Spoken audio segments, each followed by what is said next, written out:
Many games in the Nintendo Entertainment System library have been called a Mega Man clone. The most notable is Darkwing Duck, which, since it was made by Capcom and seems to be built on the same engine as Mega Man, is probably the only one truly deserving of the description. The thing all these games have in common are the basic elements. They're platformers, where the protagonist has some kind of energy weapon, which is a pretty broad category to be honest. So maybe the game has a stage select mode that lets you play the levels in any order you want, and you can probably upgrade your powers and abilities as you go. Any one of those criteria does not a Mega Man game make, of course, but when you put them all together... Trophy, the new NES Homebrew game developed by Gradual Games and published by the 6502 Collective, checks off a lot of these boxes. It has a stage select, where you can choose to play the first 8 levels in any order you choose: Carnival, Quarry, Forest, Asteroid, Warehouse, Tundra, Ocean, and Train. After clearing those, you unlock a 9th level, Dr.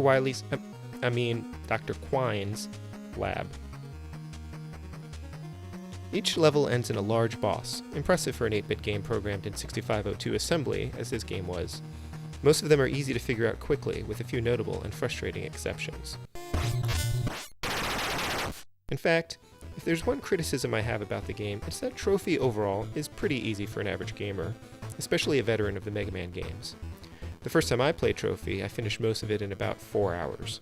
The second playthrough took about half that time, although it was still surprisingly tricky in some spots, especially that one boss. Can I no-death run it at some point? Probably, but not yet. But the easy to moderate challenge is hardly a criticism because even notoriously difficult games like Sunsoft's Journey to Silius become rote once you've memorized all the patterns, including bosses that appear to be overwhelming on your initial encounter. That doesn't detract from those games, as there's enjoyment in figuring them out and mastering them, and it doesn't detract from Trophy at all. The game is simply fun to play. No doubt, just by watching footage of the game, you already know whether it's for you. Do you like platformers? Do you even Mega Man, bro? Then you should give this one a try. If you played Mega Man games before and found them too hard, give this one a try. To be called a Mega Man clone isn't an insult, and this game proudly wears its inspiration on its sleeve and doesn't pretend to be anything else. Yes, it has that annoying knockback, and spikes destroy you instantly on contact. Enemies respawn and crowd your personal space. Hey, at least there aren't any disappearing blocks.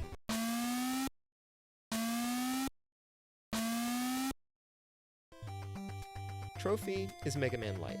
It's Mega Man stripped down to its core gameplay: running, jumping, shooting. No sliding, no mega charging your pea shooter, no rush coil, no weapon upgrades. Well, just one weapon upgrade, which kind of gives you a charged Mega Buster all the time, but that comes with a unique twist. You lose it if you take too much damage. And there are a couple of health boosts, but you won't find any E-tanks in this one. It does have a password system, but it's much simpler than those little red and blue dots. When I saw someone live streaming this game, I commented that Trophy looks better than Mega Man 11. And having played through Trophy twice and wanting to play it some more, I stand by that. This game is better than Mega Man 11 if what you crave is the feeling of the games you loved without obnoxious new game mechanics and a punishing difficulty. Just because NES games were often NES hard, that doesn't mean all games need to make you tear your hair out. I recently finished Power Blade, and that's a really easy game, but I had a blast with it. And Trophy doesn't just look good, it also plays great. The controls are tight and responsive and precise. The hitboxes make sense. It's a joy to navigate these levels, and if you have any idea of how NES games work behind the scenes, you can't help but admire the technical prowess required to create parallax backgrounds and those giant bosses and levels in space or underwater that have entirely different game physics.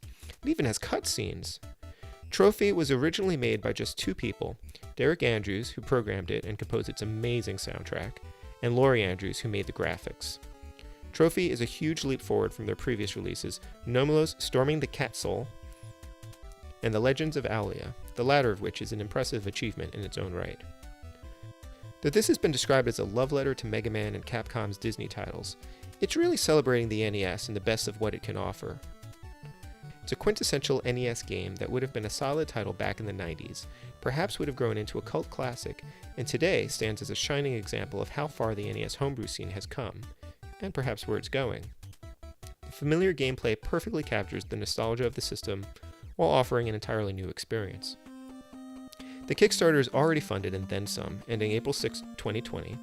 but Trophy will likely be made available as a ROM and for PCs after it is released in June 2020, and hopefully you will still be able to get it on physical cartridge if you want. The game should work on most clone consoles, including System on a Chip, the Retron 5, and the Retro USB AVS, and presumably the Analog NT Mini.